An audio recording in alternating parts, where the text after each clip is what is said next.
राधे राधे मेरे प्यारे भाइयों बहनों माताओं व बंधुओं। आज मार्गशीर्ष मास के शनिवार के दिन मैं आपके लिए लाई हूँ शनि देव की कथा, जिसे शनिवार के दिन सुनने मात्र से आपके शनि देव के ग्रह दोष, साढ़े साती, ढैया आदि दोषों का निवारण होगा।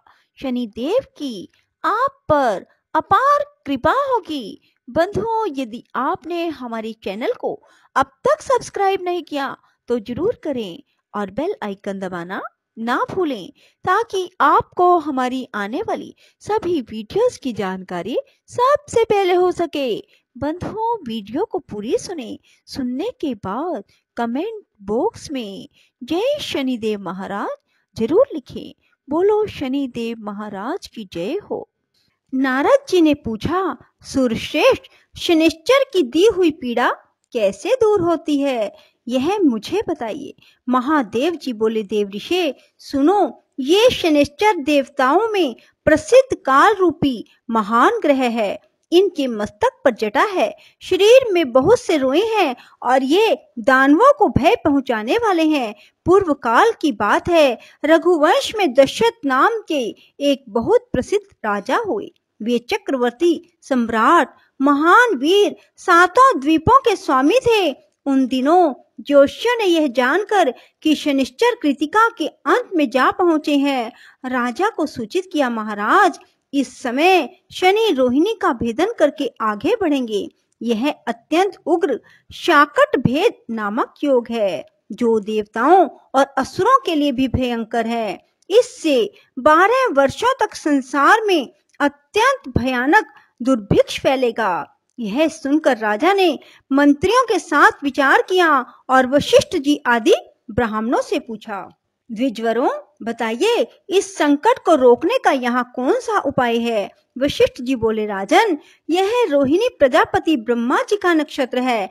इसका भेद हो जाने पर प्रजा कैसे रह सकती है। ब्रह्मा और इंद्र आदि के लिए भी यह योग असाध्य है।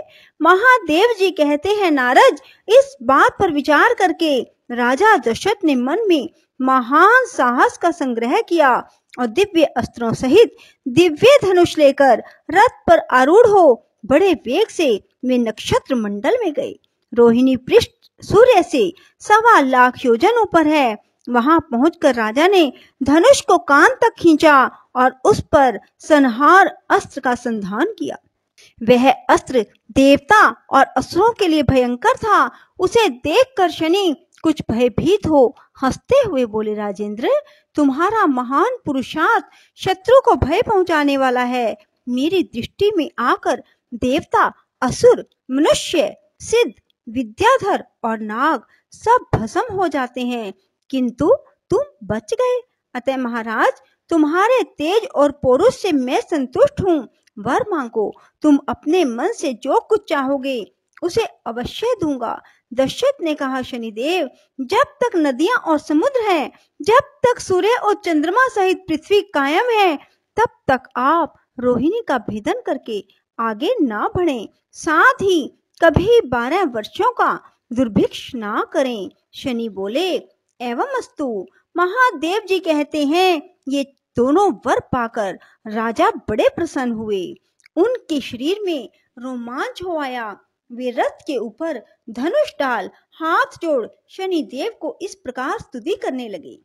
दशरथ बोले, जिनके शरीर का वर्ण कृष्ण, नील तथा भगवान शंकर के समान है, उन शनिदेव को नमस्कार है।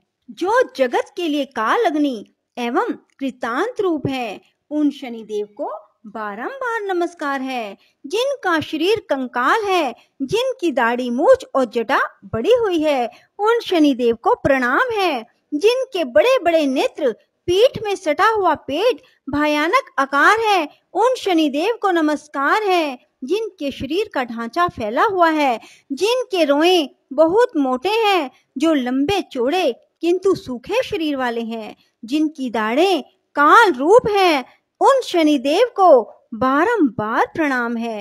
हे शनि, आपके नेत्र खोखले के समान गहरे हैं, आपकी ओर देखना कठिन है। आप घोर रुद्र, भीषण और विकराल हैं। आपको नमस्कार है। बलिमुख, आप सब कुछ भक्षण करने वाले हैं। आपको नमस्कार है। सूर्य नंदन, भास्कर पुत्र, अभय देने वाले देवता, आपको प्रणाम है। नीचे की ओर दृष्टि रखने वाले शनिदेव, आपको नमस्कार है। संवर्तक, आपको प्रणाम है। मंद गति से चलने वाले शनिदेव, आपका प्रतीक तलवार के समान है। आपको पुनः पुनः प्रणाम है।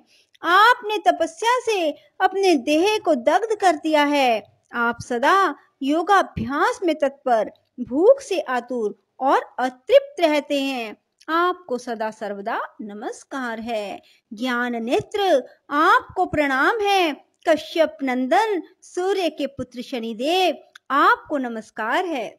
आप संतुष्ट होने पर राज्य दे देते हैं और रुष्ट होने पर उसे तत्क्षण हर लेते हैं।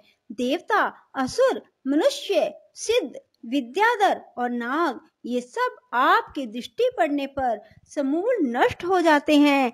देव, मुझ पर प्रसन्न होइए। मैं वर पाने के योग्य हूँ और आपकी शरण आया हूँ। महादेव जी कहते हैं, नारद, राजा के इस प्रकार स्तुति करने पर ग्रहों के राजा महाबलवान सूर्य पुत्र निश्चर बोले, उत्तम व्रत के पालक राजेंद्र, तुम्हारी स्तुति से मैं संतुष्ट हूँ। रघुनंदन, तुम इच्छा अनुसार वर मांगो, मैं तुम्हें अवश्य दूंगा। दशरथ बोले, सूर्य नंदन, आज से आप देवता, असुर, मनुष्य, पशु, पक्षी तथा नाग, किसी भी प्राणी को पीड़ा ना दे।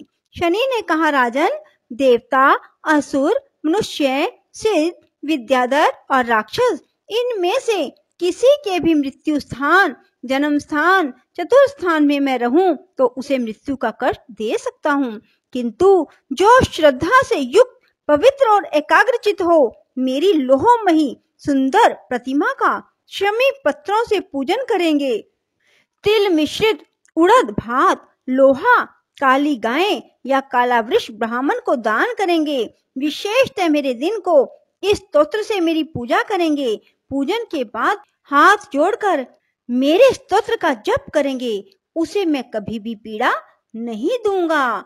गोचर में, जन्म लगन में, दशाओं तथा अंतर दशाओं में ग्रह पीड़ा का निवारण करके मैं सदा उनकी रक्षा करूंगा। इसी विधान से सारा संसार पीड़ा से मुक्त हो सकता है। रघुनंदन, इस प्रकार मैंने युक्ति से तुम्हें वरदान दिया है। महादेव जी कहते हैं, नारद, ये तीनों वरदान पाकर उस समय राजा दशरथ ने अपने आप को कृतार्थ माना। वे शनिदेव को नमस्कार करके उनकी आज्ञा ले रथ पर सवार हो बड़े वेग से अपने स्थान को चले गए। उन्होंने कल्याण प्राप्त कर लिया था। जो शनिवार को सवेरे उठकर इस स्तोत्र का पाठ करता है, पाठ होते समय श्रद्धा पूर्वक इसे सुनता है, वह मनुष्य पाप से मुक्त हो स्वर्ग लोक में प्रतिष्ठित होता है। बोलो शनिदेव महाराज की जय। राधे राधे।